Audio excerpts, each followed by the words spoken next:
আজকে 10 মিনিট নিজেকে দিচ্ছি।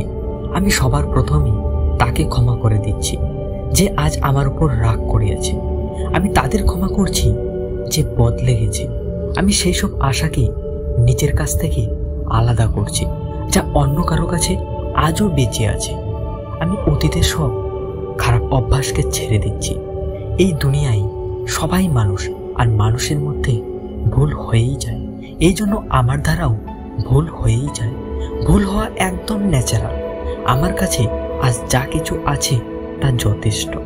আমি প্রত্যেক দিন নিজের খুব কাছে আসতে চলছি।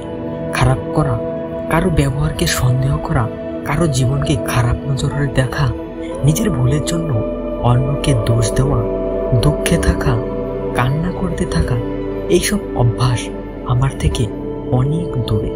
হ্যাঁ, আমি এমনই একজন। আমি জানি খারাপ বিষয় ও বস্তু থেকে আমাকে কি শিখতে হবে। আমি আজকাল নিজের গন্তব্য পাওয়ার জন্য নিজের সর্বস্ব দিয়ে পরিশ্রম করছি। তাই নিজেকে নিয়ে অনেক সময় গর্ব হয়। আমি ওইসব করে দেখাবো যা আমি করতে চাই। নিজের উপর ফোকাস দেব। আমার ফোকাস শুধু নিজের উপর। আমি ভালো আছি, যথেষ্ট সুন্দর আছি, আর সব থেকে বেশি নিজের উপর বিশ্বাস রাখি। আমি আজকের ভুলের জন্য নিজেকে ক্ষমা করছি এবং নিজের খারাপ কাজের জন্য আমার পরিবারের সাথে সম্পর্ক মজবুত আছে। আমি আমার ক্রোধকে এই মুহূর্তে নিজের কাছ থেকে আলাদা করছি। আমি সব ধরনের ভয়কে এই মুহূর্তে নিজের কাছ থেকে আলাদা করছি। আমি মানছি যে আজকে এই মুহূর্তে এক নতুন শিক্ষা মিলে গেছে। আমি বুঝতে পারছি যে আজকের দিনটি চলে যাচ্ছে, কিন্তু আমি ঠিক আছি। আমার শরীর স্বাস্থ্যবান, আমার ঠোঁট আমার নিয়ন্ত্রণে, আমার আত্মা শান্ত আছে, আমি খুশি আছি। আমার ভিতরে শুধু পজিটিভ শক্তি আছে। আমি নিজের সব ধরনের নেগেটিভ এনার্জি থেকে অনেক উপরে। আমি নিজেকে ভালো করে জানি। আমার গন্তব্য পৌঁছানোর জন্য যা প্রয়োজন সেই সমস্ত আমার কাছেই আছে। আমাকে অতীত ও ভবিষ্যৎ ছেড়ে বর্তমানে থাকতে ভালো লাগে। আমি এই মুহূর্তে বর্তমানেই আছি। আমার শ্বাস প্রশ্বাস উপলব্ধি করতে পারছি। এই শ্বাসের জন্য আমি এই ব্রহ্মাণ্ডকে ধন্যবাদ দিচ্ছি। এই পজিটিভ এনার্জি দেওয়ার জন্য ব্রহ্মাণ্ডকেও ধন্যবাদ জানাচ্ছি। এই পজিটিভ শক্তি এখনো আমার সাথে আছে। আমি কিছুই হারাইনি। আমার সাথে আমার জীবনের বড় স্বপ্ন আছে। এই স্বপ্ন আমাকে নিজেকেই পূরণ করতে হবে।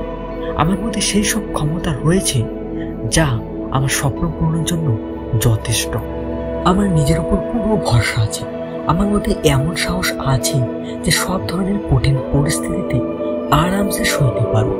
নিজের মধ্যে এতটাই হিম্মত রয়েছে যে সব ধরনের খারাপ অভ্যাস, সব ধরনের খারাপ পরিস্থিতি পুরো হিম্মতের সাথে মোকাবেলা করতে পারবো। আমার জীবনের উদ্দেশ্য আমার ভালোভাবেই জানা আছে। আমি আজ আমার লক্ষ্যের আরো কিছুটা কাছে চলে আসলাম।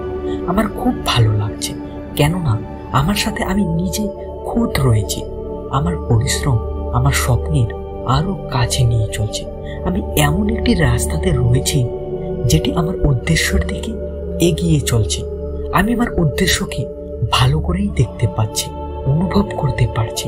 তাকে পাওয়ার জন্য দিন রাত পরিশ্রম করে চলছি। আমি আমার নিজের শরীরকে, ইচ্ছাকে নিজের বশে নিয়ে আসা খুব ভালো করেই জানা আছে, কেননা আমি শরীরের বদলে একটি আত্মা, আর আত্মা আমার বুদ্ধিকে, এবং বুদ্ধি আমার মনকে, আর মন আমার সমস্ত ইচ্ছাকে নিয়ন্ত্রণ করে রেখে দেয়। আমার উদ্দেশ্য পাওয়ার জন্য শুধু আমার আত্মাকে শুদ্ধ করতে হবে। এই উদ্দেশ্যের যাত্রায় আমি নিজেই নিজের সাথী। আমি নিজের সাথে খুব খুশি থাকি। আমি একা নই, একান্তে আছি। যেখানে ব্রহ্মাণ্ড অনন্ত, তেমনি আমার রাস্তার সংঘর্ষ অনন্ত, এবং আমি এই ব্রহ্মাণ্ডেরই তৈরি। এই জন্য আমার হিম্মত অনন্ত। এছাড়া আমি একটি আত্মা, এই জন্য আমার যাত্রাও অনন্ত। এই জীবনের স্বপ্নকে পাওয়া আমার জন্য সম্ভব, তাই আমি মনোযোগ দিয়ে পরিশ্রম করে চলছি। এই সময় ভগবান আমাকে সত্যিই দেখছে, অথবা আমাকে উপলব্ধি করতে পারছেন, যেভাবে আমিও তাকে মনে প্রাণে বিশ্বাস করি। আমি ভগবানকে ধন্যবাদ দিতে চাই যিনি আমার জীবনের রাস্তা দেখিয়েছেন। আমি যা কিছুই করি ওই রাস্তার জন্য, এই উদ্দেশ্যর জন্যই করি। আমি অন্যের খুশিতে খুশি খুঁজে পাই। আমার রাগ আমার থেকে অনেক দূরে রয়েছে। আমি মজবুত আছি, আমার উদ্দেশ্য যথেষ্ট মজবুত, আমার চিন্তাধারা সঠিক আছে। আমার পিতামাতা যেখানেই আছে, যেমনই আছে, আমার জন্য ভগবান। কেননা আমি কেবল তাদেরকেই দেখেছি, তেমনি আমি তাদের মতো মজবুত, পরিষ্কার ও নরম হৃদয় পরিশ্রম করনে বালা একজন। আমার ফোকাস ফলাফলের আশার বদলে নিজের কাজে, নিজের পরিশ্রমে। আমি প্রত্যেক দিন নিজেকে ভালো থেকে আরো ভালো তৈরি করছি। আমি নতুন নতুন জিনিস শিখে চলছি, যা আমাকে আমার গন্তব্যে পৌঁছে দেবে। আমার প্রত্যেক দিন, প্রত্যেক ঘন্টা, প্রত্যেক মিনিট, প্রত্যেক সেকেন্ড, প্রত্যেক ভাবনা শুধু আমার উদ্দেশ্যের পিছনে।